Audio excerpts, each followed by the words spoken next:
নমস্কাৰ বন্ধুসকল, ইউটিউবৰ অসম টিপছ চেনেলটোলৈ আপোনালোকক স্বাগতম জনাইছোঁ। বন্ধুসকল, এতিয়াও যদি আপোনালোকে অসম টিপছ চেনেলখন ছাবস্ক্ৰাইব কৰা নাই, তেতিয়াহ'লে সোনকালে এই ভিডিঅ'খনৰ তলত থকা ছাবস্ক্ৰাইব লিখাটো ক্লিক কৰি ছাবস্ক্ৰাইব কৰি লওক। বন্ধুসকল, আজি আমি আপোনালোকৰ মাজলৈ এনেকুৱা এটা এপছ লৈ আহিছোঁ, যাৰ জৰিয়তে আপুনি অসমীয়া আৰু ইংৰাজীৰ প্ৰায় সকলোবোৰ শব্দৰ মিনিং এইখন এপছৰ জৰিয়তে পাই যাব। বলকচোন সেই এপছটোনো কি, তাৰ নাম কি, সেই এপছটো ক'ত বিচাৰি পাম, সেই এপছটো কেনেকৈ ব্যৱহাৰ কৰে, তাৰ বাবে এই ভিডিঅ'খন আদিৰ পৰা অন্তলৈকে আপোনালোক উপভোগ কৰক, গম পাই যাব। নমস্কাৰ বন্ধুসকল, মই আপোনালোকৰ মাজলৈ এটা এপছ লৈ আহিছোঁ। সেই এপছটোৰ জৰিয়তে অসমীয়াত শব্দ অৰ্থ জানিব পাৰি, ইংৰাজীৰ পৰা অসমীয়াত শব্দ অৰ্থ জানিব পাৰি। আহকচোন সেই এপছটো কি চাই লওঁ। সেই এপছটোৰ বাবে আপোনালোকে প্লে ষ্ট'ৰ অ'পেন কৰিব। প্লে ষ্ট'ৰ অ'পেন কৰাৰ পাছত গুগল প্লে বুলি য'ত লিখা থাকিব ওপৰত, তাত আপোনালোকে AXOMI বুলি চাৰ্চ কৰিব। চাৰ্চ কৰাৰ পাছত বহুতকেইটা এপ্লিকেশ্যন আহি গৈছে। ইয়াত চাওক, বহুতকেইটা এপ্লিকেশ্যন আহি গৈছে। তাৰ মাজতে আপোনালোকে অসমী এপছটো চিলেক্ট কৰিব। অসমী এপছটো চিলেক্ট কৰাৰ পাছত এপছটো আহি যাব। আপোনালোকে যদি ইনষ্টল কৰা নাই, তেতিয়াহ'লে আপোনালোক ইনষ্টল কৰি ল'ব। মই ইনষ্টল কৰা আছে মোৰ, সেইকাৰণে মই ডাইৰেক্ট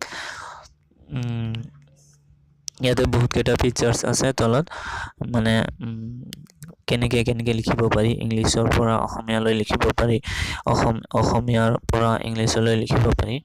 ইয়াতে মই এপছটো অ'পেন কৰিম এতিয়া।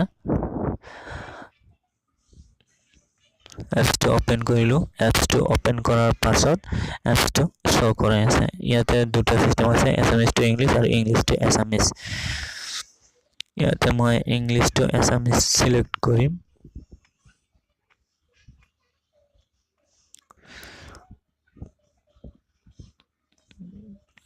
ইংলিছ টু এছামিছত চিলেক্ট কৰিছোঁ। ইয়াতে আহি গৈছে টাইপ ইন ইংলিছ। ইয়াতে মই কেইটামান শব্দ চাৰ্চ কৰিম, যিটোৰ অৰ্থ ইয়াত মই পাবলৈ সক্ষম হ'ম বুলি আশা ৰাখিছোঁ। মানে পামেই।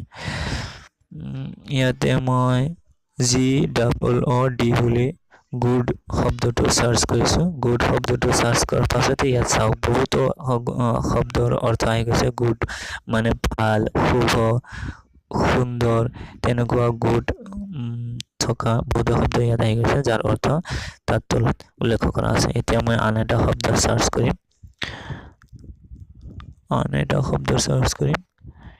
এতিয়া মই BEUTIFUL বিউটিফুল বুলি চাৰ্চ কৰিছোঁ। বিউটিফুল বুলি চাৰ্চ কৰাৰ পাছত ইয়াত চাওক, বিউটিফুলৰ অৰ্থ বহুত আহি গৈছে, ধুনীয়া, সুন্দৰ, এনেকুৱা ধৰণৰ বিউটিফুল শব্দৰ অৰ্থ অসমীয়াত যি আছে চবকেইটা আহি গৈছে ইয়াতে। এইটো এটা মানে খুব ভাল এপছ হয়। আৰু মই আন এটা ৱৰ্ড চাৰ্চ কৰিম।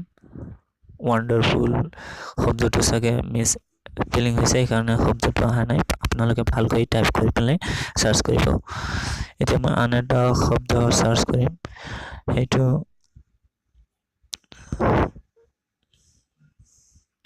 NICE, নাইচ বুলি চাৰ্চ কৰাৰ লগে লগে ইয়াতে নাইচ শব্দটোৰ অৰ্থ আহি গৈছে, ভাল বুলি। মই আন এটা শব্দ চাৰ্চ কৰিম। এটা BEPAD বেড বুলি চাৰ্চ কৰিছোঁ। বেড বুলি চাৰ্চ কৰাতে ইয়াতে বেড শব্দটোৰ অসমীয়া অৰ্থ আহি গৈছে। ইয়াতে মই আন এটা শব্দ চাৰ্চ কৰিম।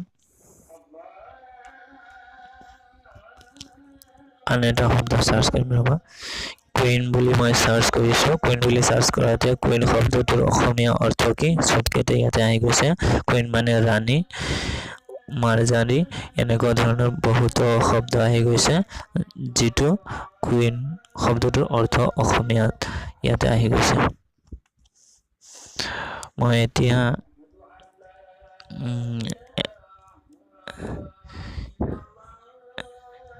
এতিয়া ইংলিছ টু এছামিছত চাৰ্চ কৰিম। ইয়াতে দুটা অপশ্যন আছে, ইংলিছতো আপুনি টাইপ কৰিব পাৰে, অসমীয়াতো টাইপ কৰিব পাৰে। মই আগত অসমীয়াটো টাইপ কৰি দেখুৱাই আছোঁ আপোনালোকক। মই ইয়াতে ভাল বুলি লিখি লৈছোঁ। ভাল শব্দটো লিখাৰ পাছত চাৰ্চ কৰিছোঁ। চাৰ্চ কৰাৰ পাছত ইয়াতে ভাল শব্দটো ইংৰাজীত কি অৰ্থ হয় সেইটো আহি গৈছে। যেনে ভাল মানে গুড, ফাইন, নাইচ, এনেকুৱা ধৰণৰ মানে ভাল শব্দটোৰ ইংৰাজী অৰ্থ যিকেইটা আছে ইয়াত চবকেইটা ওলাই পৰিছে। এতিয়া মই আন এটা শব্দ চাৰ্চ কৰিম। মই বেয়া বুলি চাৰ্চ কৰিছোঁ অসমীয়াত লিখি। ইয়াতে অসমীয়াত বেয়া বুলি লিখি চাৰ্চ কৰাৰ পাছত ইয়াতে ইয়াৰ ইংৰাজী অৰ্থটো আহি গৈছে বেড, চাইন, এনেকুৱা মানে শব্দৰ অৰ্থকেইটা আহি গৈছে। এতিয়া মই আন এটা শব্দ চাৰ্চ কৰিম। তো ইগল বুলি মই চাৰ্চ কৰিম এতিয়া। ইগল বুলি চাৰ্চ কৰাৰ পাছত ইগল শব্দটোৰ ইংৰাজী অৰ্থ কি ইয়াতে আহি গৈছে। যেনে ইগল মানে ইগল। ইয়াৰ পাছত মই আন এটা শব্দ চাৰ্চ কৰিম। যেনে বিচনী বুলি মই চাৰ্চ কৰিম। বিচনী বুলি চাৰ্চ কৰাতে ইয়াতে হেণ্ড ফেন আৰু ফেন বুলি আহিছে। আৰু কি ধুনীয়া এপ হয় এটা। অসমীয়াত লিখি পেলাইও আপোনালোকে চাৰ্চ কৰিব পাৰে। মই আন এটা শব্দ চাৰ্চ কৰি আপোনালোকক দেখুৱাম। মই নাঙল বুলি চাৰ্চ কৰিছোঁ এতিয়া। নাঙল মানে কি অসমীয়াত সেই নাঙল বুলি কওঁতে বহুতে মানুহ নাজানে নাঙল মানে কি, কিন্তু ইয়াতে ওলাই পৰিছে নাঙল মানে পলু। কি ধুনীয়া এটা এপ। এতিয়া মই আন এটা শব্দ চাৰ্চ কৰিম, চৰাই বুলি চাৰ্চ কৰিম।